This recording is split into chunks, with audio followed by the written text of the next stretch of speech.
Bienvenida, doctora Julia. Gracias, querida, pero ya no soy coordinadora, ya desde junio no soy coordinadora, pero todo lo demás está perfecto. Entonces le pido una disculpa. No te preocupes, no te preocupes, está excelente. El doctor Jorge Alberto Álvarez es médico cirujano con diversas especialidades, maestrías y doctorados en temas de bioética, ciencias y sexualidad. También es miembro del Sistema Nacional de Investigadores. Recibió el Premio a la Excelencia en Salud Interamericana en Bioética 2007, otorgado por la OPS y la OMS, y el Marcus Ehrenreich Prize in Healthcare Ethics Research 2014 por the International Association of Bioethics y the Pacific Center for Health Policy and Ethics de la Universidad del Sur de California. Autor de 74 artículos especializados, 27 capítulos de libro y además varios libros como autor y coordinador, además de 20 artículos de divulgación. Actualmente es profesor del Departamento de Atención a la Salud de la División de Ciencias Biológicas y de la Salud de la UAM Unidad Xochimilco y también profesor visitante de la Escuela Superior de Medicina del Instituto Politécnico Nacional y tutor del Programa Único de Maestría y Doctorado en Ciencias Médicas, Odontológicas y de la Salud de la UNAM también. Bienvenido, doctor Álvarez. También tenemos con nosotros a la doctora Clementina Equihua. Vamos a ver si aquí no hay ningún error con su reseña. Es bióloga y doctora especializada en ecología vegetal de la Facultad de Ciencias de la UNAM y de la Universidad de Florida. Desde 2013 colabora en la Unidad de Divulgación y Difusión del Instituto de Ecología de la UNAM. Ha participado en proyectos museográficos de la UNAM, el Museo Interactivo de Economía y el Museo de Historia Natural. Y también ha colaborado en revistas como Cómo Ves, la revista de la Universidad de México y Oikos, además de también algunos programas en Radio UNAM. Su trabajo de divulgación trata sobre la conservación de los recursos naturales, la investigación científica en ecología y la relación del cambio climático con la biodiversidad. Ha impartido clases de ciencia para la Escuela de Periodismo Carlos Septién y de Comunicación Pública y Divulgación de la Ciencia para la carrera de Biología y la maestría de Periodismo de la Facultad de Ciencias Políticas y Sociales de la UNAM. Bienvenida, doctora Equihua. Muchísimas gracias. Muchas gracias por la invitación. También les presento al doctor Luis Ortiz Hernández, quien es licenciado en Nutrición y doctor en Ciencias en Salud Colectiva. Él es profesor del Departamento de Atención a la Salud de la Unidad Xochimilco, también de la UAM, docente en la licenciatura de Nutrición Humana y tutor en el doctorado de Ciencias Biológicas y de la Salud de la UAM, y en el posgrado en Ciencias de la Salud de la UNAM. También es profesor honorario en la maestría en Estilo de Vida y Actividad Física de la Universidad de Guadalajara. Es investigador nacional nivel 2 por el CONACYT y autor de más de 100 artículos científicos y 3 libros. Recibió el premio en investigación en nutrición en 2015 que otorgan el Fondo Nestlé de la Fundación Mexicana para la Salud, el Instituto Nacional de Ciencias Médicas y Nutrición Salvador Subirán y el Fomento de Nutrición y Salud AC. Bienvenido, doctor. Y bueno, les comento cuál va a ser la dinámica que vamos a manejar en la sesión de hoy. Cada ponente va a tener 10 minutos para su exposición de ideas. Si alguno va a hacer alguna presentación en PowerPoint, ya tiene los derechos ahorita como coanfitrión para poder presentar. Posterior a eso va a haber un espacio para preguntas o algún comentario del público. Les invito también al público a utilizar el chat para dejar ahí sus comentarios o preguntas.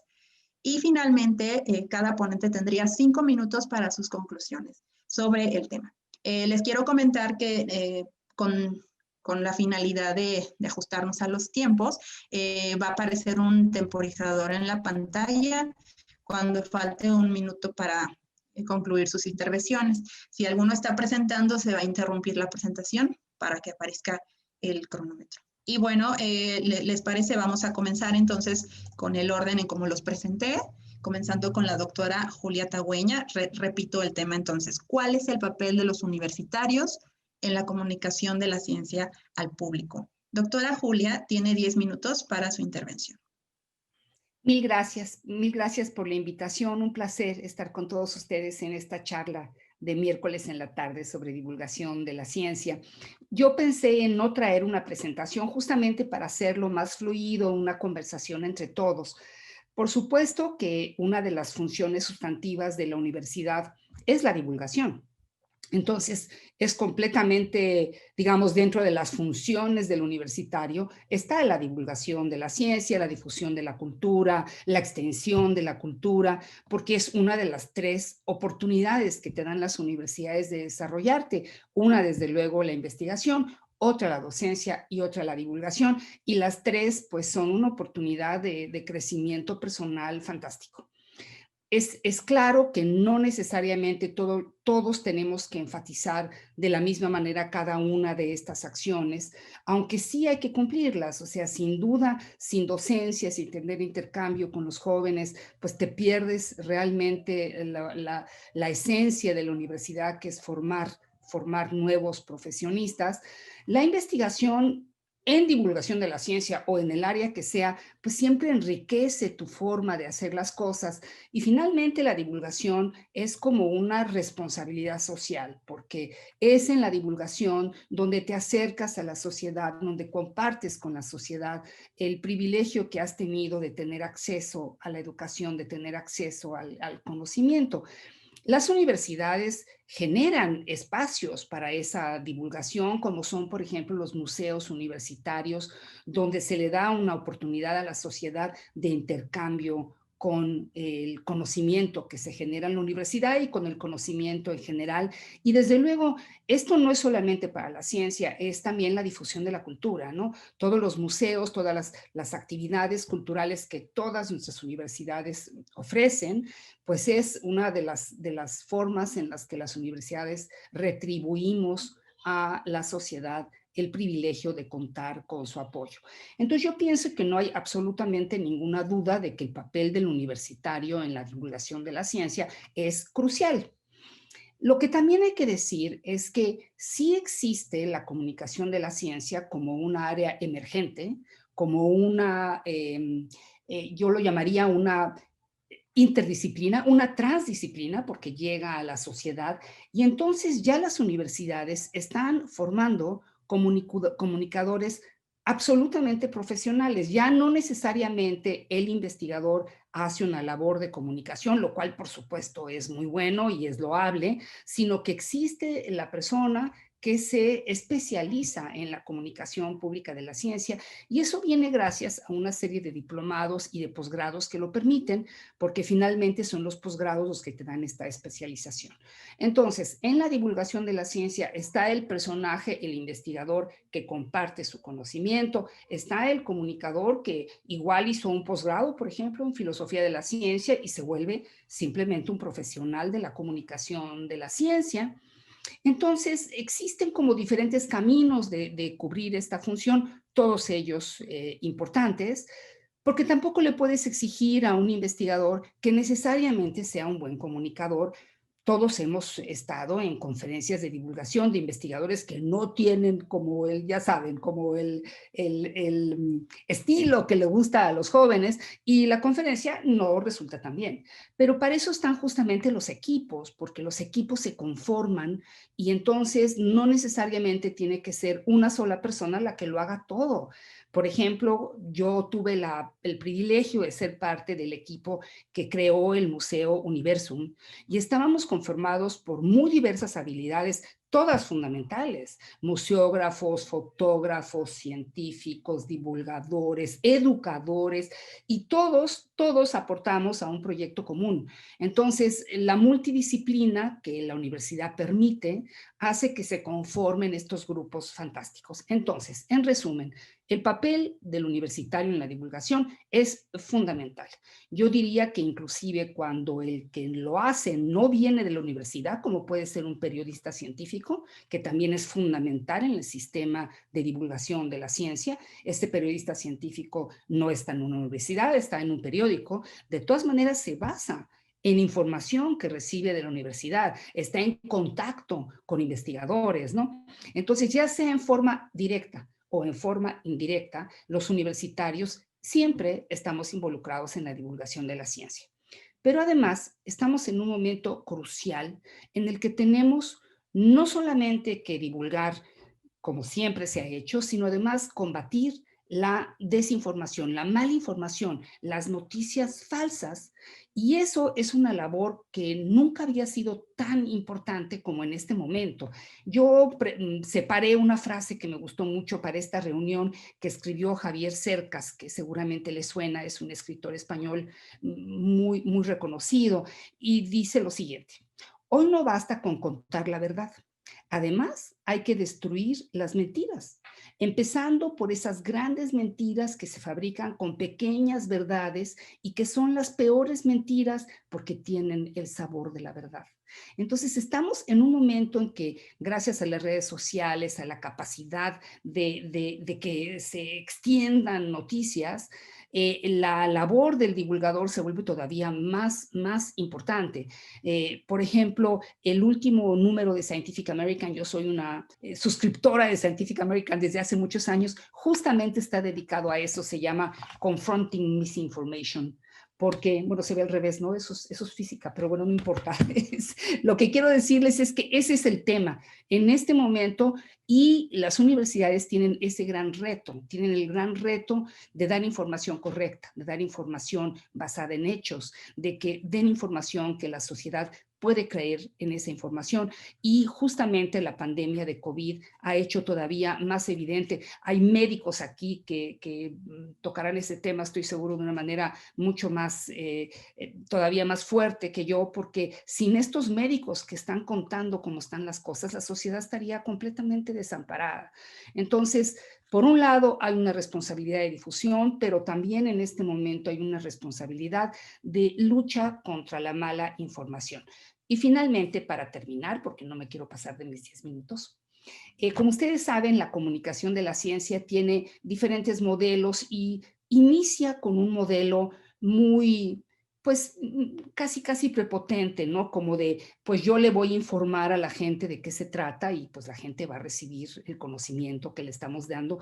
Pero eso ha ido cambiando a lo largo del tiempo y cada vez más estamos en un modelo participativo en el cual, por supuesto que la comunidad tiene una voz, por supuesto que la comunidad es escuchada, y el divulgador sí debe de entender qué es lo que está pensando la comunidad para poder entablar esta conversación. No puede nada más tener un discurso, tiene que realmente ser también, la comunicación es en dos caminos, también tiene que escuchar. Y en ese sentido, quiero dar como un ejemplo de las acciones positivas las páginas de Ciencia Ciudadana, porque en las páginas de Ciencia Ciudadana conviven investigadores y la sociedad en su conjunto, divulgadores, diseñadores, porque también el diseño es crucial en todo esto que estamos comentando de llegar a la sociedad. Y en la página ciudadana, el ciudadano se vuelve parte de un equipo. Desde luego, la más famosa es el naturalista de Conavio, donde tú puedes ir por la calle, ver un animal, una mariposa que se te hace muy original, le sacas una foto, lo mandas a la página y entonces empieza toda una conversación en la cual tú eres parte del grupo. Entonces, creo que esta labor donde la sociedad está involucrada directamente es también algo que las universidades están haciendo y lo están haciendo muy bien. Y yo con eso terminaría, pongo unos cuantos puntos sobre la mesa para que platiquemos después, pero creo que la respuesta es que si deben de participar, pero por supuesto no hay absolutamente ninguna duda. Lo que tenemos es escoger buenos modelos para participar, modelos participativos. Y con eso termino. Muchísimas gracias. Gracias, doctora. Justo a tiempo. Pues muchísimas gracias, doctora Julia. Por supuesto, muy interesante escucharla, sobre todo este punto que menciona, que me gustó mucho, ¿no? Que la divulgación ya se está convirtiendo o tendría que ser una responsabilidad social, ¿no? Y me gusta mucho el involucramiento, que hable del involucramiento de la sociedad como tal, y saber que la divulgación entonces se hace no solo desde las universidades, sino que justamente las universidades también están formando a los nuevos comunicadores y a los nuevos divulgadores, ¿no? Muchísimas gracias por su intervención. Vamos a continuar, por favor, con el doctor Jorge Alberto Álvarez. Doctor, tiene 10 minutos para su intervención. Muchísimas gracias. Voy a intentar controlar el tiempo, a ver si me es posible en 5 minutos pasar unas imágenes para lo que quiero comentar rápidamente y luego los otros 5 minutos continuar con la reflexión solamente, pues puramente oral. Entonces, muchas gracias. Yo quiero partir, desde luego, continuando con lo que decía la doctora Tagüeña. Me parece que es un imperativo esta cuestión de la divulgación, la comunicación, la promoción de la cultura. Y también me parece importante reflexionar las condiciones peculiares en donde en cada entorno, en cada institución de educación superior, se tienen o no facilidades para poder hacer esto. Entonces, estas diapositivas van un poquito encaminadas a hablar un poquito de lo que yo llamaría la realidad UAM ante esta situación de la divulgación de la ciencia. En la legislación universitaria hay un punto interesante donde se habla de la consideración de actividades en el área de diseño y hacen una aclaración muy interesante, que son importantes de evaluar, pero que no constituyen alguna de las 3 funciones sustantivas, que son docencia, investigación y preservación y difusión de la cultura. Y a mí me ha tocado en el periodo que llevo dentro de UAM Xochimilco, pues varios comentarios, varias discusiones con colegas, con compañeros, con compañeras, acerca de qué es esto de la diferencia, si es que la hay entre investigación, preservación, difusión, divulgación, comunicación. Y es interesante porque hay muchas visiones. Es algo que de alguna manera se reconoce en estos sistemas de evaluación dentro de las universidades. Luego también he escuchado algunos comentarios de compañeros y compañeras que dicen que no es igualmente evaluado o no tiene el mismo peso que pudiera representar la docencia o la investigación, y a veces se tiene también mucho tiempo y mucha preparación para específicamente dedicarse a este rubro dentro de una de las funciones que bien decía la doctora Tagüeña, que son sustantivas, y luego me tocó otro compañero que me dijo que ni era la tercera función y que tampoco era sustantiva. Entonces, que me ha tocado una serie de comentarios de lo más pintoresco. Yo me fui a esta cuestión regulatoria en materia de bioética, pues manejamos muchos textos desde el punto de vista de la norma ética, desde el punto de vista de la norma jurídica, y me encontré por ahí que el Plan de Desarrollo Institucional de la UAM 2011-2024 dice explícitamente que se carece, de un proceso efectivo de comunicación y divulgación científica hacia la sociedad. Es decir, además yo llegué a la UAM precisamente el 2011, entonces me pareció interesante ese momento histórico de la universidad en donde se reconocía pues que es importante, pero que algo faltaba para poder desarrollar este rubro, y por eso celebro enormemente que tengan este tipo de charlas, de reuniones, estas iniciativas, porque pues parece ser que ya nos hacía falta. En el Plan de Desarrollo de la División de Biológicas y Salud, que es donde está insertado el Departamento de Atención a la Salud, que es donde yo pertenezco, pues también se tiene contemplado por aquí dentro del Servicio a la Comunidad de Preservación de la Cultura, en uno de los objetivos, instrumentar un programa que facilite la divulgación. Luego tenemos también dentro de las acciones de investigación, promover actividades de divulgación. Tenemos dentro del Servicio a la Comunidad de la Preservación de la Cultura fomentar la publicación de artículos de divulgación de la ciencia. Hay también publicaciones especializadas en materia divulgativa, y es una cosa que es interesante intentar participar en ellas, por lo menos. En cuanto a la gestión y la administración, también se tiene como un objetivo dentro de la división el diseño y la ejecución de un programa de divulgación de la ciencia. Entonces, hay varios rubros donde podríamos ver esto, y creo que de alguna manera esto consolida el año pasado, entre el antepasado y el pasado, con esta serie de foros interunidades que hubo para hablar, uno de docencia, uno de investigación, y en enero de 2019, pues precisamente la difusión y extensión de la cultura, entiendo yo que siguiendo un poquito lo que tenemos en la legislación, en donde se habló mucho de divulgación. Hubo excelentes conferencias, excelentes personas que hacen divulgación, y recuerdo mucho esto a propósito de lo que mencionaba también la doctora Tagüeña, pues no todo el mundo tiene el carisma, el jale, el empuje que se tiene pues para poder manejar un auditorio, para poder comunicarse con los jóvenes, para poder hacer atractivo algún tema que probablemente pueda parecer lejano. Y recuerdo un ejemplo que pusieron en ese momento en este foro, que hay que ser creativos. Lo voy a poner más adelante. Voy a cerrar con 2 imágenes más, antes de esta imagen que me traje de aquella reunión de interunidades. con este texto también de la UAM, publicado el 2010, me voy a ir un poquito más para atrás en el tiempo, donde justo en la presentación del texto se hace una discusión muy interesante sobre qué puede entenderse por difundir y qué puede entenderse por promover, cuáles son los alcances, cuáles son las limitaciones respecto de esto, que pues parece que normativamente de alguna manera nos toca dentro de la UAM. También se hace por ahí el cuestionamiento en el texto de si está bien dejar estas palabras o si habría que modificarlas. Probablemente con esta idea de la comunicación científica es una cosa que tendríamos que replantarnos desde el punto de vista divulgativo. Y en este número, el número 39 de abril de 2004, un poquito más atrás en el tiempo, de la revista Reencuentro, también de UAM Xochimilco, me pareció muy interesante este artículo. Algunos de estos materiales yo los revisé para esa reunión interunidades que tuve el gusto pues, de ir junto con otro grupo de compañeros de UAM Xochimilco, compañeros y compañeras, que Ruiz Dueñas habla de esta necesidad de la promoción, divulgación, comunicación, por el derecho a la cultura que se tiene. Es decir, si estamos de alguna manera los y las universitarios y universitarias, no solamente quienes hacemos de alguna manera estas funciones de docencia, investigación, promoción, difusión, sino también el propio alumnado. Es decir, creo que es una cosa importante tratar de empujar que los nuevos con las nuevas tecnologías vayan dando un empuje a esto. Por mencionar un ejemplo, en el congreso que tenemos en el tronco divisional de Ciencias Biológicas y de la Salud, este año tiene lugar un concurso de TikTok científico. Entonces, son comunicaciones breves en donde tratan de dar pues esta visión divulgativa de algún concepto que nos puede ayudar a los profes a entender también la dinámica que tienen ellos en este momento. Y este es justo el ejemplo que salió en la reunión Interunidades del intento de ser creativos. Esto se presentó como un poema que tiene por título La agonía de una muda.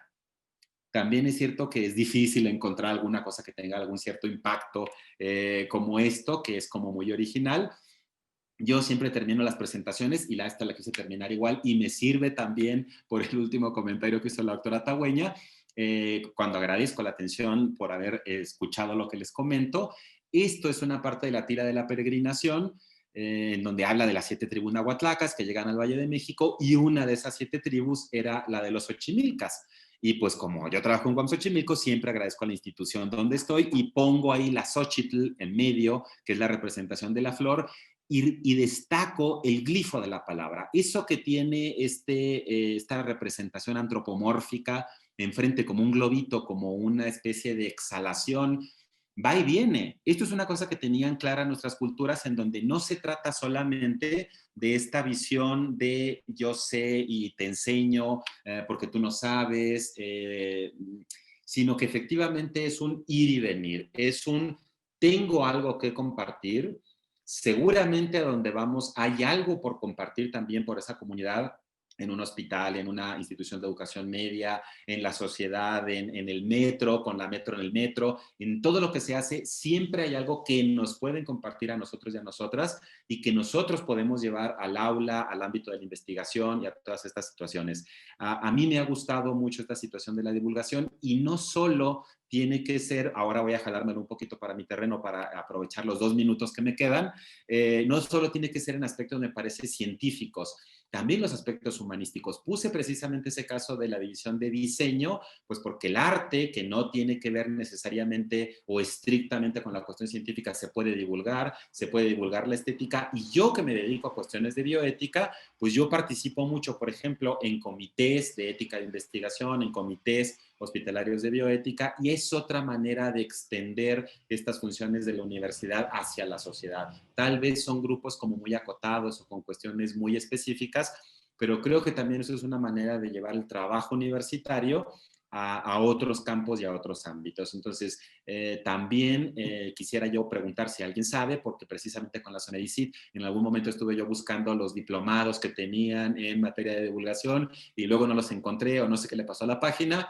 y eso fue prepandemia. Ahora ya tenemos un mundo prepandemia y el transpandemia. Habrá que ver si en el postpandemia ya tengo oportunidad de cursar alguna cosa de estas, porque efectivamente me parece que es importante de alguna manera, aunque sea un poco, si nos interesa el tema, profesionalizarlo, si es que se puede decir así, con alguna formación específica. Yo siempre he dicho que en materia de educación superior muchas veces se presupone por parte de la institución que por el hecho de tener maestría, doctorado, es decir, un posgrado, ya podemos dar clase, y no todos los posgrados le cualifican a uno pues para pararse frente a un grupo, y tampoco el hecho de conocer algún tipo de tema le cualifica a uno como para poder hacer divulgación. Creo también que hay que tener pues algunas herramientas, teorías, y no es lo mismo la cuestión autodidacta que puede uno tener porque ve algún artículo, algún libro, una serie de autores, que lo que formalmente se puede tener en alguno de estos procesos. Entonces, eso es lo que le quería contar con la presentación y con mi intervención, así que muchísimas gracias por la invitación nuevamente. Muchísimas gracias, doctor Álvarez. Interesante, sobre todo, que nos dé la perspectiva desde la universidad, específicamente del área ahí de salud en la que usted se desempeña. Me llamó la atención lo que decía el plan, ¿verdad? El plan de desarrollo institucional donde se aceptaba entonces, yo desconocía esto, ¿no? De un proceso efectivo de divulgación de la ciencia, pero justo como lo mencionábamos al inicio, ¿no? Ya hay iniciativas que buscan promover la divulgación. Son iniciativas aisladas que, por supuesto, han tenido bastante apoyo también dentro de ellas. Justamente, como les comentaba, nos acompañaba también Cecilia Zeta, que participó en la sesión anterior, justo con estas iniciativas que hay de divulgación desde las unidades académicas, ¿no? Y muy interesante, por supuesto, el punto de vista desde el área de la salud específicamente. Gracias, doctora Álvarez. Vamos a continuar entonces con la doctora Clementina Equigua. Doctora, tiene 10 minutos para su intervención. Muchas gracias. Bueno, pues quiero hablar de cuál es el papel, como todos hemos dicho, de los universitarios en la comunicación de la ciencia al público. Aquí está. Bueno, a veces me gusta ser un poco provocativa y a lo mejor esta es una buena oportunidad para hacerlo. Yo creo que en general, y si uno empieza a preguntar y escarbar un poquito en la historia de cada quien, desde pequeños tenemos curiosidad, ¿no? Queremos saber cómo funciona el mundo, queremos saber por qué hay estrellas en el universo, queremos entender dónde se ubican las cosas, ¿no? Y siempre tenemos curiosidad, pero de ahí a volvernos investigadores hay un largo camino y es preocupante que muchos de los jóvenes que amaron la ciencia, que amaron los temas diversos, ¿no? De investigación científica, se nos quedan en el camino por alguna que otra razón, ¿no? Cuando les pregunta uno a los jóvenes que llegaron a las carreras científicas, ¿cómo es que decidiste tomar esta carrera? En el caso de la biología, muchos de ellos dicen, pues porque veía documentales, algunos me han dicho porque leía Como ves, algunos me han dicho porque leí algún libro de Stephen Hawking o de Jared Diamond o muchos autores, pero sobre todo porque se acercan a la divulgación científica. Entonces, bueno, de entrada es pues un vínculo muy importante para atraer a los científicos, pero seguimos, ¿no? A pesar de que hay todos estos esfuerzos, a pesar de que las universidades están convencidas y los universitarios estamos convencidos de que tenemos que jugar un papel muy importante, como lo dijo Julia también, ¿no? Para explicar muchas de las cosas que estamos viviendo en este momento, ¿no? Para combatir las noticias falsas. A pesar de eso, de que estamos bien convencidos de ello, seguimos teniendo una deficiencia de científicos, ¿no? Entonces, en el caso de la biología, por ejemplo, y de la ecología, tenemos pues una disyuntiva que me parece que es muy interesante, ¿no? Todo el mundo sabemos que la ecología es una rama de la ciencia que la Real Académica la define así, como una ciencia que estudia las relaciones de los seres vivos entre sí y con su entorno, que es una parte de la sociología que estudia la relación entre los grupos humanos y su ambiente, tanto físico como social, y que es una defensa y protección de la naturaleza y del medio ambiente. Y aquí yo patino un poco, porque ¿eso es ecología o eso es ecologismo, no? Y aquí hay todo una discusión que se puede hacer alrededor de qué es lo que estamos comunicando, ¿no? ¿Qué es el ecologismo? El mismo diccionario de la Real Academia dice que es un movimiento sociopolítico que propugna por la defensa de la naturaleza y la preservación del medio ambiente. Y a pesar de que está muy claramente definido estos dos conceptos, al Instituto de Ecología me hablan para pedirme a algún ecologista que hable sobre un tema determinado. Entonces ahí hay un problema de comunicación, de divulgación que no está entrando, que no está permeando hacia la sociedad. Entonces tenemos que hacer un trabajo más intenso, digámoslo, ¿no? Luis Eguiarte y Jorge Soberón, en un artículo que me encanta, que titularon ellos La ecología de los ecólogos, dicen que hay dos formas de percibir al ambiente. El ambiente es el objetivo de estudio, que es lo que ellos llaman la ecología de los ecólogos, y como parte integral de la sociedad y del individuo, que es la ecología de los ecologistas. Entonces, estas dos, en el Instituto de Ecología convivimos con estas dos ideas, ¿no? Sin embargo, tenemos que hacer un gran esfuerzo para que la gente aprecie que en el Instituto de Ecología se está haciendo investigación científica y que somos punta de lanza para este tipo de trabajo. Y yo creo que funciona un poquito para apuntalar algunas de las ideas que han estado diciendo Julia, sobre todo, ¿no? Y por ejemplo, en el Instituto de Ecología, a pesar de esto, tenemos una ya larga historia de investigación desde 1972, que el doctor Sarucán regresó de hacer su doctorado en Inglaterra, y en un transcurso de un poco más de 20 años nos convertimos en Instituto de Ecología, que está haciendo investigación punta de lanza no solo en México, sino en el mundo, y no teníamos una oficina de divulgación en el sentido estricto de la palabra hasta 2013. A pesar de que desde su fundación el instituto tiene como parte de su misión, obviamente, impulsar el desarrollo de la ecología como una disciplina científica, pero también promover y hablar sobre temas de la investigación que se hace en el instituto, ¿no? De divulgar sobre el conocimiento científico que se produce en nuestros laboratorios y en nuestro trabajo de campo, ¿no? Entonces, nosotros como Instituto de Ecología, pues hemos hecho un esfuerzo por tener presencia digital a través de redes sociales y una página web, una revista digital que se llama Oikos Igual. Tenemos un programa de radio que coproducimos con Radio UNAM. Hemos participado con el Banco de México, que lo que yo llamo como un ejercicio de cultura científica, y mañana, por favor, estén atentos, se va a presentar el siguiente billete de la serie de billetes de nuestro país, en el que de un lado están portando biodiversidad mexicana, es un proyecto en el que hemos estado trabajando muy intensamente desde hace más de 5 años.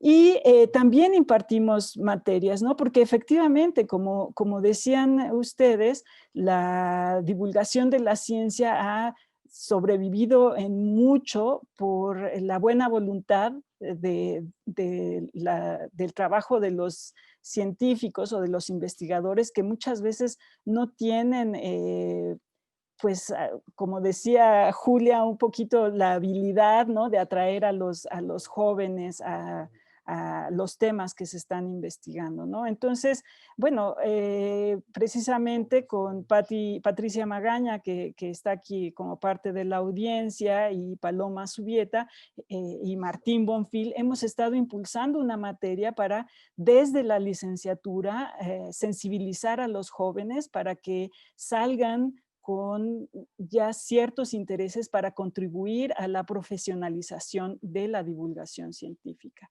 Y bueno, esas son algunas de las ideas que yo quería compartirles. A lo mejor no me gasté los 5 minutitos y podemos platicar con más ánimos y recibir preguntas de nuestro auditorio. Sí, doctora, todavía tiene 1 minuto y 38 segundos. Y bueno, justamente la sesión de preguntas va posterior a esto. No sé si quiere aprovechar estos últimos segundos usted. No, se los regalo a nuestro auditorio y dejo de compartir, porque el chiste de esto es que platiquemos. Por supuesto, justamente les seguimos invitando a todos ahí en el chat a que nos dejen sus preguntas o si tienen algún comentario para alguno de los ponentes. Y por supuesto que tenemos aquí el espacio abierto, como dice la doctora Equigua. Pero bueno, justamente se está acabando ya en este momento el tiempo, ya no pongo el cronómetro. Creo que podemos entonces concluir con estas sesiones, bueno, con esta primera sesión de los 10 minutos que tiene cada uno, con el doctor Luis Ortiz, y posteriormente sirve que damos aquí oportunidad para que la gente y el público que nos está acompañando pues se anime a dejarnos sus comentarios y preguntas. Entonces, gracias doctora Clementina, y bueno, vamos entonces a continuar con el doctor Ortiz. Tiene 10 minutos, doctor. Gracias. Primero, pues agradecer la invitación porque me dio un espacio para reflexionar sobre esta pregunta de cuál es nuestro papel como universitarios en la comunicación de la ciencia. Ahorita que se estaba comentando las actividades que se hacen de comunicación de la ciencia, inmediatamente recordé que durante el bachillerato era asiduo de un programa de divulgación científica que estaba en ABC Radio, y con ese espíritu fue que ingresé a la licenciatura, porque me interesaba estudiar el mecanismo de las hormonas, todos los mecanismos de retroalimentación que existen para la producción y los efectos que tienen las hormonas en el cuerpo. Porque esos programas de divulgación de ciencia hicieron mucho eco en mí. Sin embargo, al llegar a la Universidad Metropolitana, mi interés por la biología cambió sustancialmente, porque en la unidad Xochimilco hay todo un planteamiento sobre cómo la sociedad influye en nuestra biología. Entonces, empezar mi interés en la fisiología de las hormonas, terminé haciendo ciencias sociales aplicadas a la salud. Y yo lo que quisiera hacer énfasis es para complementar las perspectivas, así como es importante hacer la divulgación de las ciencias de la vida, de las ciencias exactas, es muy importante hacer divulgación sobre los aportes de las ciencias sociales. En general, yo creo que la apuesta de la mayoría de los científicos, independientemente de la disciplina donde estemos, es que queremos contribuir de algún u otro modo al bienestar de la población. Desde la ecología, pues la apuesta es a evitar la degradación del ambiente en el que vivimos. Desde la biología, la prevención, el manejo de enfermedades. Desde las ciencias sociales, el interés para promover el bienestar de las personas tiene que ver con entendernos primero a nosotros mismos como personas, entender por qué actuamos de cierta forma. También las ciencias sociales nos proporcionan herramientas para entender problemas sociales, problemas que como sociedad tenemos, y las teorías sociales en general apuestan a dar una orientación de cómo resolver estos problemas. En este sentido, para mí la comunicación de manera específica y de manera más general, la divulgación y la vinculación científica tienen que estar pensados hacia allá, a cómo promover el bienestar de la población, de las personas. O dicho de otra forma, la comunicación de la ciencia tiene sentido en tanto el conocimiento que nosotros generamos, las personas lo puedan entender y puedan tener alguna aplicación en su vida cotidiana para mejorar su bienestar. En sí mismo yo creo que no es importante lo que yo produzco o publico en revistas científicas si no se expresa o si no tiene una implicación práctica para la vida de las personas. En ese sentido, yo quisiera comentar algunos ejemplos de por qué es importante las ciencias sociales para entendernos, entender nuestro entorno y poder incidir en él. Y obviamente el contexto de la epidemia es un excelente ejemplo de cómo las personas nos conviene hacernos de una base científica mínima en todas las áreas para, como ya comenté, entendernos, entender nuestro entorno y poder incidir en él. Una de las contribuciones que la ciencia ha dado a cómo abordar la epidemia, sin duda ha sido que de manera muy rápida, ante una enfermedad emergente, la investigación científica permitió identificar con razonable precisión cuáles eran los mecanismos de transmisión. Y una vez que se identificaron los mecanismos de transmisión, era muy importante traducir los hallazgos de esta investigación en mensajes para el público general. No basta que nosotros sepamos cuáles son las partículas que atraviesan cierto material, si al final no somos capaces de transmitir este mensaje al grueso de la población.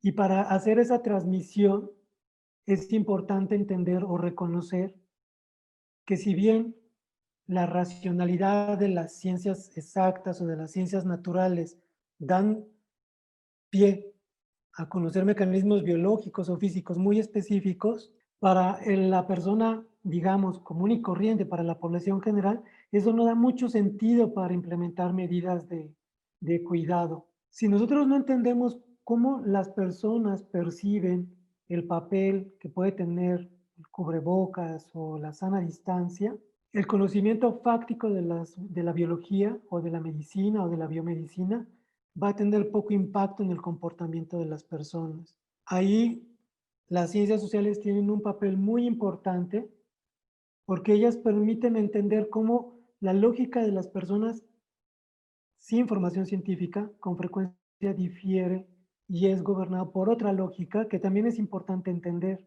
Ahí, por ejemplo, las ciencias de la conducta han aportado elementos muy importantes de cómo poder establecer mensajes que las personas digieren y que son relevantes para su vida cotidiana. Otro ejemplo de cómo las ciencias sociales son esenciales para entender problemas y que tiene implicación para comunicar a la población en general, son cómo se entiende cómo se ha entendido o cómo se podría entender la epidemia. Ahorita muchos de los mensajes desde la epidemiología hacen énfasis en que esta es una enfermedad que afecta a todo el mundo de manera similar y solamente se identifican grupos de riesgo como las personas de mayor edad o las personas que tienen condiciones crónicas. Y eso es cierto, pero eso no es toda no da un panorama completo del problema.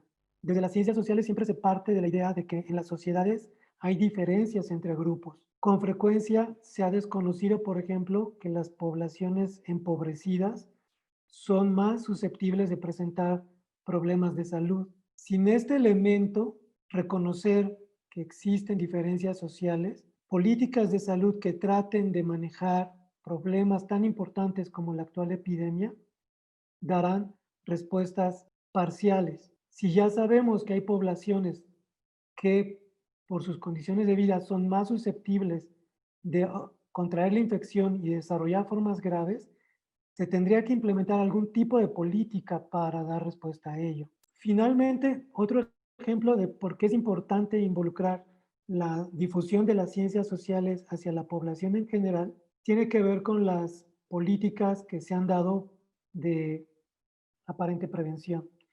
En general, se ha hecho énfasis en que las personas con obesidad son más susceptibles de desarrollar formas severas de COVID.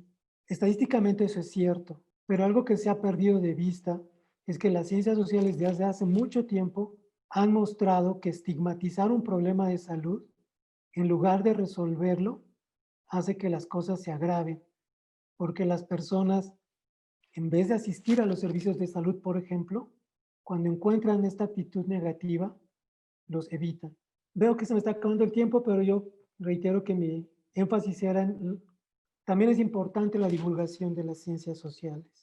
Doctor Ortiz, muchísimas gracias. En efecto, se acaba el tiempo, pero no se preocupen, de todas maneras tenemos tiempo suficiente para la discusión.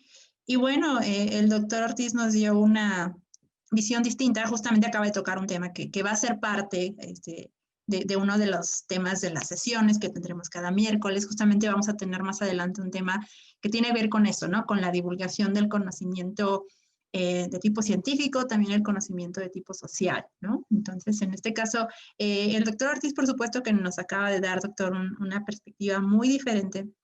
Bueno, no diferente, igual y también con un impacto diferente, que es que tenga una aplicación, que el conocimiento divulgado tenga una aplicación y genere beneficios a la gente, a la población, ¿no? Por supuesto, también debería ser importante entonces cómo traducir, me atrevo a decir, ¿no? Cómo traducir el conocimiento para que sea entendible por todos nosotros, ¿no? Los que no nos dedicamos, los que no somos científicos. Y bueno, pues muchísimas gracias también por su intervención. Tenemos ya algunos comentarios en el chat. Muchísimas gracias a todos por su participación. Justamente nos decía Cecilia Zeta que compartir el conocimiento es importante para que la población lo aplique hacia su bienestar, ¿no? Tenemos una primera pregunta que vamos a hacer y por supuesto que el micrófono se queda abierto para el ponente que lo desee. De Abiel Jiménez, que nos dice, ¿cuáles consideran que serían las mejores estrategias de divulgación para un programa de televisión de ciencia que realmente impacte en los jóvenes? Ejemplo, cápsulas informativas al estilo de reportajes o demostraciones experimentales, etc. ¿Alguno de ustedes quiere comentar? ¿Puede abrir su micrófono? Doctora Clementina. Ay, le gané a Julia. Adelante.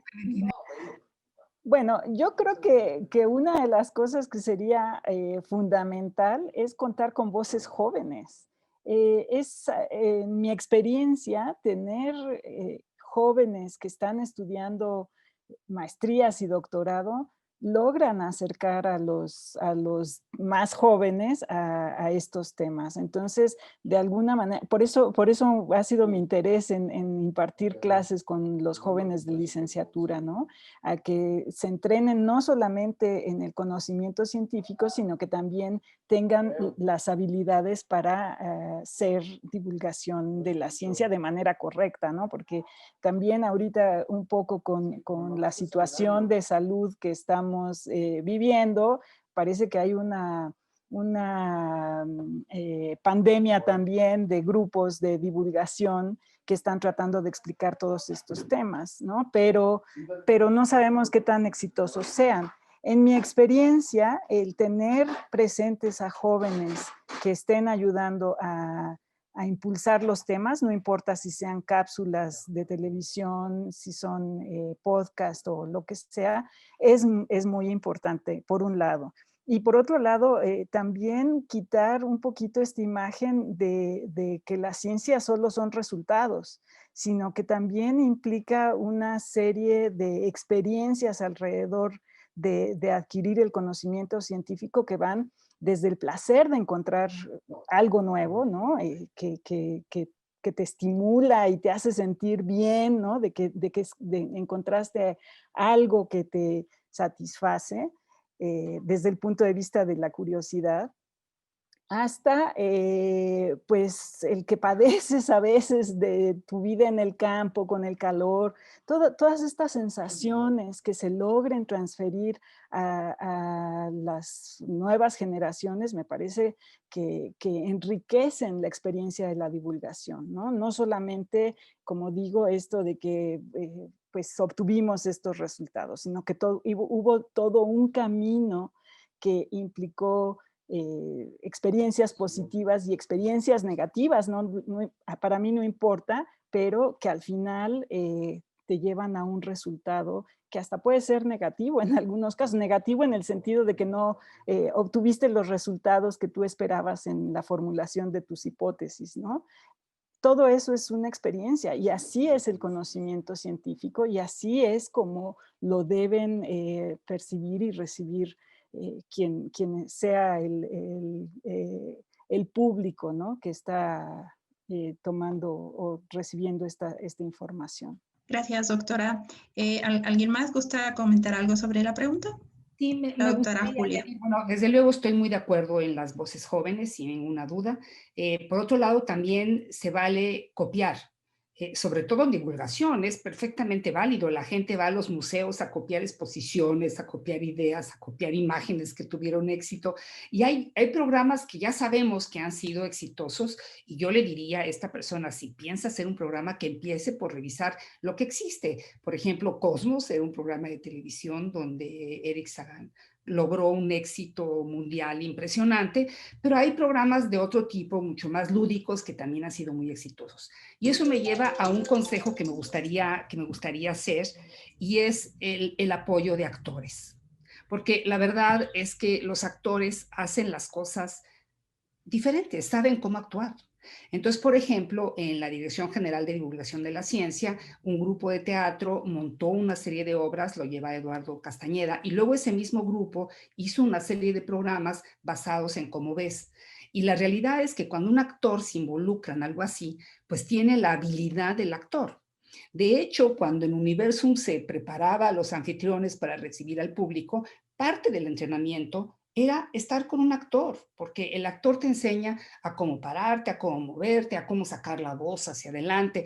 Entonces, yo sí creo que en el tema de la televisión, el cine y, por supuesto, el teatro, sí tenemos que recurrir a los artistas, porque ellos saben muy bien cómo hacer eso, y claro que se puede aprender, ¿no? Por supuesto que un joven de maestría puede adquirir tácticas que lo hagan ser bueno en el programa, pero sí hay que apoyarse en la capacidad que tienen los actores de representar y de actuar, pues, ¿no? Por eso son actores. Quería dar ese consejo porque de hecho funcionó muy bien esa serie que se hizo con Eduardo Castañeda. Muchas gracias, doctora. Gracias, doctora. Perdón, nos escuchaba justamente ahorita que nos menciona también, y estamos hablando del uso de todas las herramientas posibles, ¿no? Digo, ahorita redes sociales, videos y podcast, como se mencionó hace rato, teatro, ¿no? Que me parece una idea bastante buena, ¿no? El utilizar como todas las herramientas y medios al alcance de manera que el conocimiento llegue a la gente y que la gente idónea sea la que lo transmita, ¿no? Justamente sobre esta pregunta, bueno, sobre esta cuestión, perdón, tenemos aquí una pregunta de parte de Joaquín de la Huerta, que nos dice, ¿cuál debería ser el papel de los medios de comunicación universitarios, como por ejemplo las gacetas, seminarios, etcétera, en la divulgación de la ciencia? ¿Alguno de ustedes quiere tomar la palabra? Brevemente, para comentar de la pregunta anterior, solo recuerdo el programa que transmitió el Canal 11 por varios años, hace muchos años, que se llama Big Man, que de una manera muy lúdica te presentaba aproximaciones científicas a diferentes problemas y que tenía estos elementos que se acaba de comentar, ¿no? Un programa con actores, presentando la información de manera muy atractiva y que estaba básicamente dirigido a niños, ¿no? Creo que experiencias como esas se podrían reproducir y actualizar. Al menos a la gente de mi generación creo que nos marcó ese programa Big Man. Y sobre las gacetas, yo creo que afortunadamente en nuestro país hay mucha experiencia de publicaciones de divulgación científica, ¿no? Ya se habló de Cómo ves, también está Ciencia y Desarrollo, y hay más experiencias. Yo ahí creo que falta más apoyo para la divulgación de esas publicaciones, o sea, fortalecer las que existen. Es muy complicado encontrar las revistas en físico en los puestos de periódicos, ¿no? Porque no reciben el suficiente recurso y promoción. Entonces creo que ahí sería más bien fortalecer los proyectos que ya existen y que son muy buenos. Muchísimas gracias, doctor Ortiz. ¿Alguien más quería comentar al respecto? Pues en realidad estoy completamente de acuerdo con el doctor Ortiz y creo que sí hay ejemplos muy buenos en nuestro país que han cumplido una función muy importante. Lo mencionaba Clementina, que cuando ha preguntado qué te hizo estudiar esta carrera se refieren a veces a una publicación que les despertó el interés. Sin embargo, todavía hace falta más, sobre todo a nivel de medios de comunicación. No sé si la pregunta iba encaminada hacia el periodismo científico, pero eso es todo un área que no podemos decir que sea exactamente igual que la divulgación, es un área colateral tan importante desde luego como la divulgación, pero requiere de un entrenamiento especial, requiere que en la carrera de periodismo se dé esta especialidad de una manera pues como muy bien estructurada, ¿no? Yo sí creo que en México ha habido un aumento muy grande en el número y en la calidad, una mejora muy grande en el número y la calidad de los periodistas científicos de nuestro país, pero sería maravilloso que todos los periódicos de nuestro país tuvieran una sección de ciencia. Lo han tenido a veces, luego la quitan, luego la vuelven a poner, pero si en los medios masivos de comunicación, porque las universidades hacen muy bien su trabajo, las revistas de las universidades hay muchísimos ejemplos de una gran calidad, Oikos es una revista buenísima, en fin, hay una gran cantidad de ejemplos universitarios de mucha calidad. Creo que el paso que nos falta es entrar a los medios masivos de comunicación y será maravilloso el día que todos los periódicos tengan siempre una sección de ciencia que sea leída por la sociedad en su conjunto. Muchísimas gracias, doctora. Doctora Clementina, puede... Adelante. Pues sí, efectivamente, de las primeras secciones que se sacrifican en los temas, en los medios, ¿no? En los periódicos, etcétera, siempre es la de ciencia, ¿no? La primera que se sacrifica, pues muy tristemente, ¿no? De alguna manera los editores no tienen este convencimiento. Yo espero que con el trabajo que hacemos de entrenar a nuevos comunicólogos y nuevos biólogos y científicos, pues en algún momento eso empiece a cambiar, porque en periódicos extranjeros las secciones de ciencia no solamente son muy interesantes, ¿no? Desde el punto de vista de contenido, sino que también generan ingresos, que eso es una parte muy importante para que los medios o para que una sección siga siendo útil, ¿no? Pero yo iba a ir a mencionar un poquito la experiencia para fomentar las vocaciones de los comunicadores y divulgadores de la ciencia y periodistas de ciencia, ¿no? Hay poco presupuesto para contratarlos, por supuesto, en los medios, pero también hay poco presupuesto para formarlos. Efectivamente, dice Julia que hay varios diplomados y hay algunos posgrados por ahí, pero en mi experiencia, por ejemplo, personal, cuando yo terminé mi doctorado, quise virar de la investigación científica a la divulgación científica y me sorprendió encontrarme con que había muchísimos postdoctorados para hacer investigación y no había nada de oportunidades para alguien que quisiera moverse hacia esa área, ¿no? Esto era en CONACYT de hace unos 10 o 12 años y creo que las cosas, bueno, ahora pues no sé si dimos un paso para atrás, pero yo no acabo de ver como que se fomente esa divulgación científica para formar a gente que empiece a ocupar estos puestos de mando, digamos, ¿no? Que se necesita en los medios para darle la entrada a los temas de ciencia. Muchísimas gracias, doctora Clementina. Y vamos a pasar con una última pregunta, ya para pasar a las conclusiones. Y bueno, tenemos una pregunta de Alba Vargas, que nos dice cómo combatir la desinformación en los medios. Dice, por ejemplo, he visto en las redes sociales que incluso sitios de noticiarios o de ciencia y cultura comparten información errónea. ¿Alguno de ustedes quiere comentar? La doctora Julia. Sí, por supuesto que hay campañas que se pueden hacer, ¿no? Y las universidades las están haciendo. Están enfatizando boletines bien hechos. Sin duda, lo que comentaba Luis de la parte social es fundamental, porque se trata de la percepción de la sociedad, ¿no? Se trata de lo que la sociedad percibe, porque a veces la sociedad cree algo porque eso le gusta. Sabe que no es verdad, es más, a veces saben que no es verdad, pero prefieren pensar que es así porque tiene que ver con la forma en la que lo perciben. Entonces ahí Creo que ciencias sociales tendría mucho que decir, yo se lo dejaría eso a Luis, a que dé su opinión, pero solamente me gustaría añadir que la única defensa contra una noticia falsa está en ti mismo. La única defensa es que eduquemos a la gente con la capacidad de crítica, con la capacidad de que cuando vea algo que suene raro, diga, no, tengo que investigar porque esto me suena muy raro. La única verdadera defensa contra una noticia falsa, por ejemplo, bebe cloro y se te va a quitar el COVID, es que tengas una estructura mental que te diga, caray, pero ¿cómo? Si el cloro le hace eso a la sartén, ¿qué me hará a mí? ¿No? O sea, que tengas una respuesta que salga de tu propio razonamiento científico. Y eso ya lo han comentado todos ustedes. En realidad, lo más importante de la comunicación de la ciencia no son los hechos, es la capacidad de estructurar la ciencia, y la divulgación debe de ir en esa dirección. Muchas gracias, doctora Julia. Si alguno va a tomar la palabra, doctor Luis. Insistiría que comunicar ciencia debe aspirar a tener impacto en la vida de las personas. Y voy a elaborar un poco más la idea de la doctora Julia, nada más.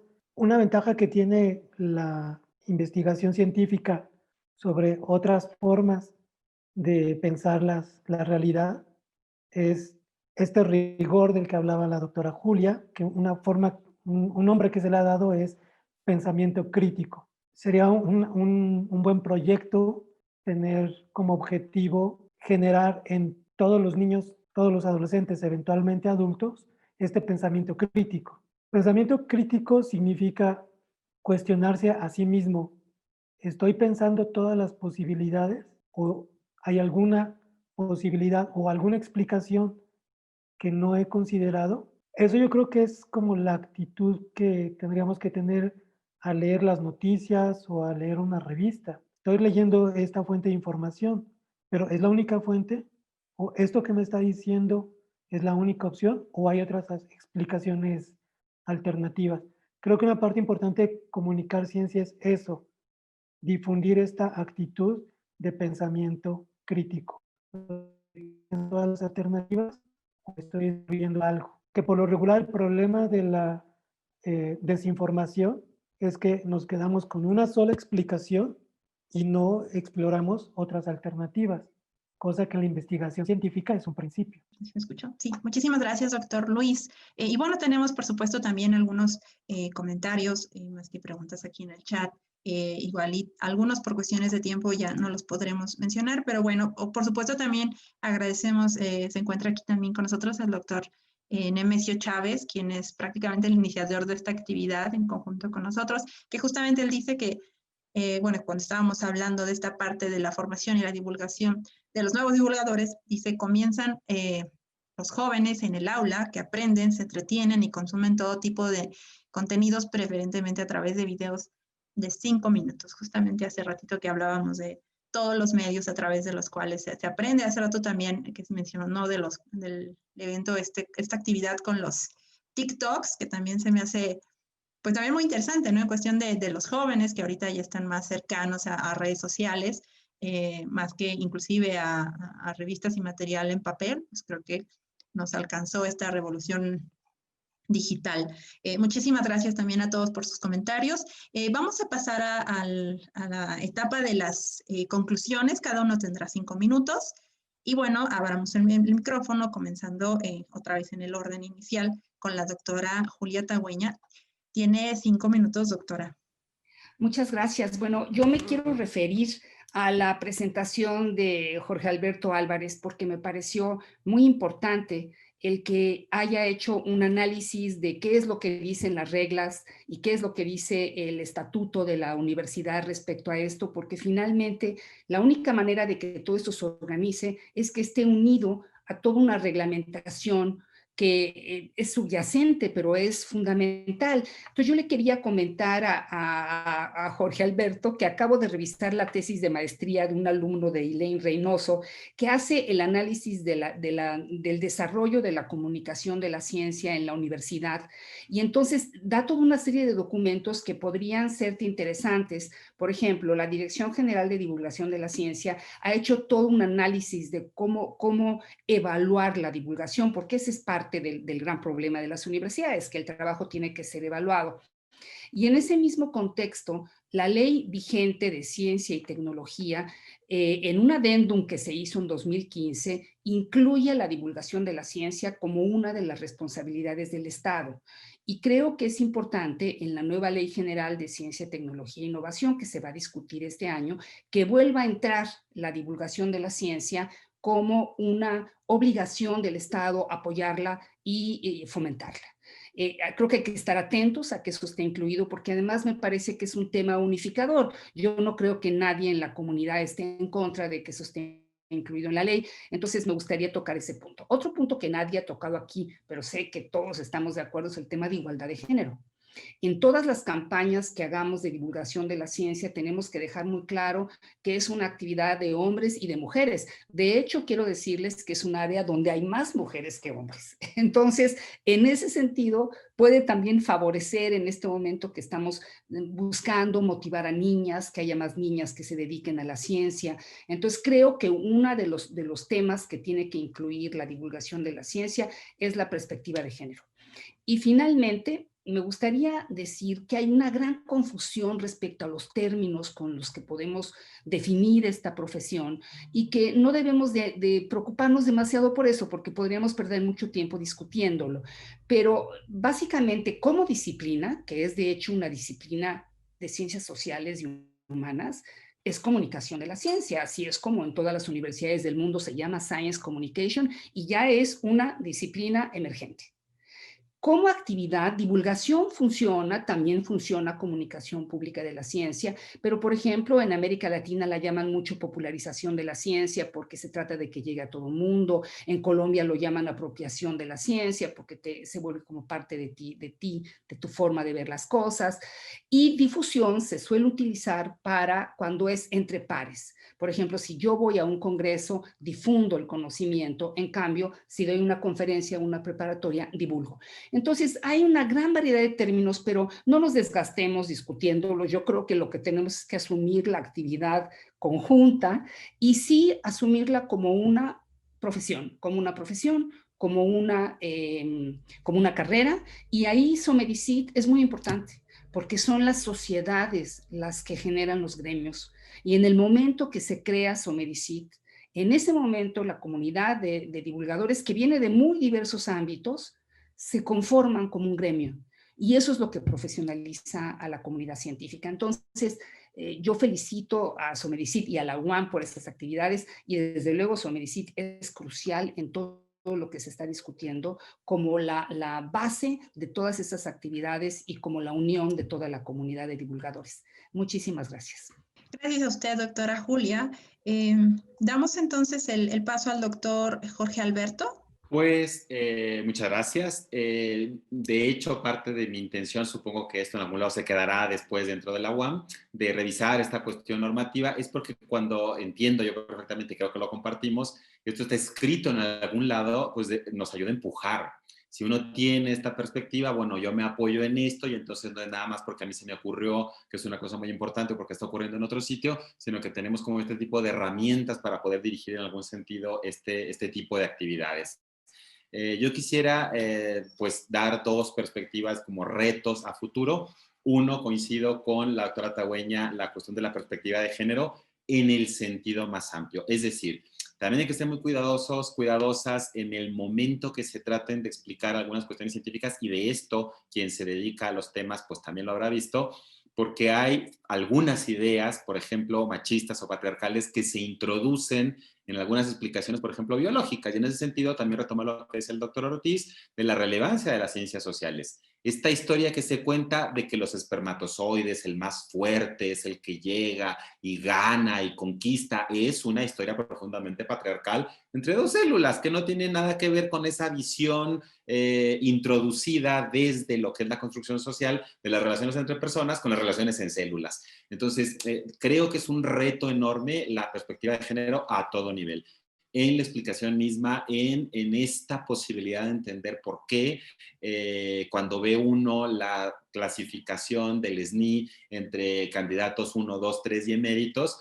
pues a medida que esto va aumentando, la relación hombres-mujeres va cambiando y las mujeres van siendo menos. Entonces también es interesante por qué en este tipo de actividades de divulgación hay una mayor presencia de mujeres. Es una situación que también tendríamos que repensarlo al interior y para la formación en el futuro. Y cerrando con los 2 minutos que me quedan para la formación en el futuro, pues el reto que tenemos en las instituciones de educación superior de llegar no solamente a pares en investigación, en congreso, a público, como cuando nos ponemos con la metro en el metro, sino también precisamente para poder conseguir esos cambios generacionales a los más pequeños. Es decir, de qué manera es interesante repensar esto de cómo impactar en la tele, y la tele sigue teniendo su público, o cómo impactar con una sección permanente en un diario y el diario tiene su público, pero es que ya se mencionó, las juventudes tienen redes sociales y a lo mejor no todas se van a acercar a ver lo que dice un diario, y si se acercan lo ven en electrónico, no lo ven en papel.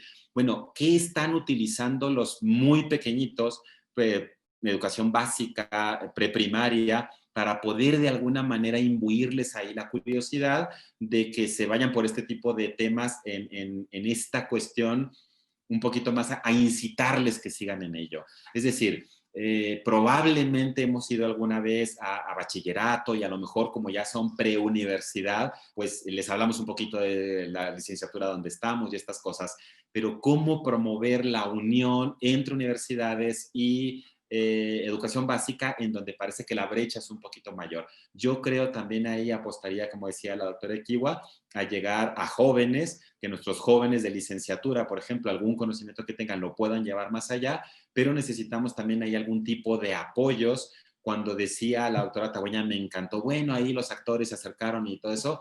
Claro, cuando hay recursos, cuando hay de dónde tirar, pues suena súper bien, le hablo a X, Y, Z. Pero luego cuando no tenemos eso, ¿cómo generar a partir de la normativa que tengamos algún espacio para poder jalar tiempo, recursos, la mirada institucional, que sepan que no es que se nos ocurrió juntarnos para poder hablar de estos temas porque nos sentíamos muy a gusto, sino que de verdad es una necesidad de que esto llegue a la sociedad más allá de nuestros intereses personales o gustos particulares? Esos serían mis comentarios de cierre. Muchas gracias. Muchas gracias, doctor Álvarez, por su contribución. Vamos a continuar entonces con la doctora Clementina. Doctora Clementina, tiene 5 minutos para sus conclusiones. Muchas gracias. Bueno, pues respondiendo a la pregunta del título de esta mesa, de cuál es el papel de las universidades en la comunicación, pues es muchísimo. La palabra muchísimo me queda chica en la boca para decirlo, creo que tengo que resaltarlo así, ¿no? Y sobre todo porque no solamente somos los que estamos contribuyendo a la generación del conocimiento de nuestro país, sino también porque estamos formando a los jóvenes, ¿no? Entonces, hay una necesidad y una urgencia de llevar los temas que se están investigando fuera de nuestras aulas y de nuestros laboratorios imperativa, que se tiene que impulsar mucho y lo tenemos que hacer, pues, indudablemente desde las universidades. Y el papel de esta divulgación o comunicación pública de la ciencia la tenemos que amplificar asegurándonos de que hayan jóvenes que salgan de nuestras aulas, no solamente sensibles a los temas de ciencia para que los puedan mamar, como se diría desde un punto de vista educativo, ¿no? Para que se imbuyan en estos temas, sino para que también estén dispuestos a ellos participar en estas actividades como actividades profesionales, no solamente dentro de las universidades, sino que también en todos los ámbitos sociales, productivos, ¿no? En los laboratorios de producción de fármacos necesitamos científicos que estén interesados en divulgar sobre los temas, necesitamos a trabajadores en el gobierno que estén interesados en hablar de estos temas, por supuesto en los medios de comunicación, necesitamos que esté en todos lados de los ámbitos sociales. Y a esto, pues, yo me iría también a hablar un poco sobre la multidisciplina. La labor de la divulgación científica no es solamente responsabilidad de los científicos, es efectivamente una labor en la que necesitamos de los que están en áreas sociales, que nos aporten sus experiencias para acercarnos mejor a informar sobre los temas de divulgación de ciencia, ¿no? Para la sociedad, para desarrollar, por ejemplo, necesitamos a los pedagogos, ¿no? Para que nos ayuden a mejorar la efectividad de los talleres que se nos ocurren a los que estamos en ciencias, ¿no? Como decía Julia, por supuesto, invitar a los artistas, no solamente a los de teatro, sino a los que hacen infografías, libros. Todo esto puede ser una revolución, pero necesitamos pues que salga de nuestras aulas y para eso la universidad tiene un papel fundamental que, bueno, desde nuestra perspectiva creo que lo podemos hacer y fomentar de alguna manera.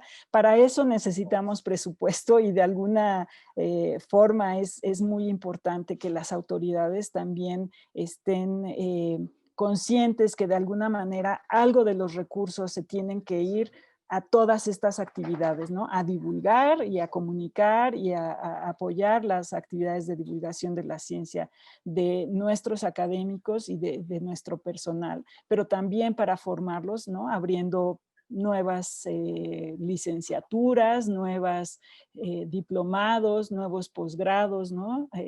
Cualquiera de estas posibilidades que ayuden a formar a los divulgadores y comunicadores del futuro. Y muchas gracias. Gracias, doctora. Justamente es un punto ahí que tocaba también Patricia Magaña, quien nos acompaña, a hablar de los equipos multidisciplinarios, ¿no? Que en efecto no todo se les queda a los científicos, ¿no? Digo, todo el mundo está involucrado en esta tarea. Muchísimas gracias, doctora. Vamos a concluir con el doctor Luis Ortiz, por favor. Doctor, tiene 5 minutos para... Pues voy a reiterar un poco lo que ya se comentó. ¿Cuál es el papel que tenemos los universitarios? La Universidad Autónoma Metropolitana, la UAM, es una institución pública y el objetivo que tiene como institución pública es contribuir a la solución de los grandes problemas nacionales. Eso dice la ley orgánica de nuestra universidad. La comunicación de la ciencia es uno de los elementos más importantes a través de la cual los universitarios podríamos aportar a esa solución de los grandes problemas nacionales. Sin embargo, de forma contradictoria, hay pocas condiciones para hacer esas actividades de divulgación y comunicación.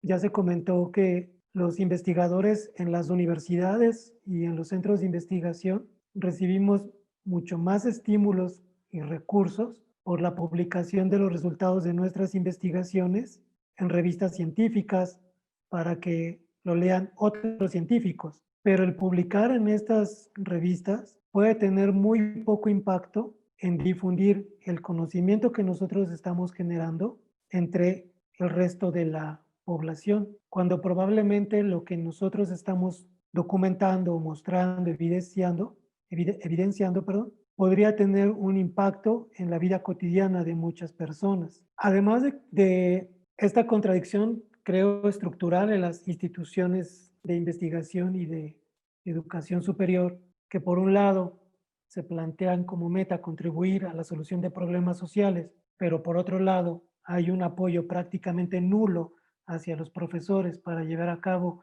actividades de divulgación y comunicación, también creo que es importante considerar, como ya se mencionó, que hay poca experiencia en nuestro país para la formación de comunicadores. Una de las experiencias personales que yo tengo es que en Canadá una parte importante del trabajo académico es lo que se puede llamar traslación del conocimiento.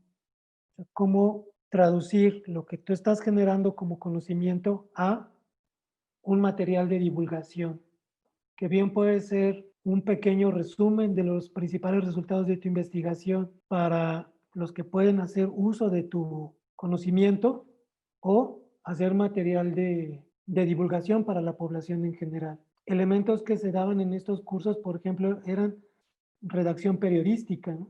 Cómo redactar ideas que pueden ser muy elaboradas en el ámbito científico a palabras llanas que puedan ser importantes para la vida cotidiana de las personas. Y en ese sentido, creo que un elemento importante de la comunicación de la ciencia es constantemente estar pensando en este elemento que quiero difundir, qué implicaciones puede tener en la vida cotidiana de las personas. Y un ejemplo que yo encuentro que tiene este elemento es la colección de la ciencia desde México, del Fondo de Cultura Económica, que son libros hechos por científicos de alto nivel para población general, donde se trata de ver cómo lo que se genera como investigación científica fue resultado de un problema de la realidad y que puede ser aplicado en nuestras vidas cotidianas.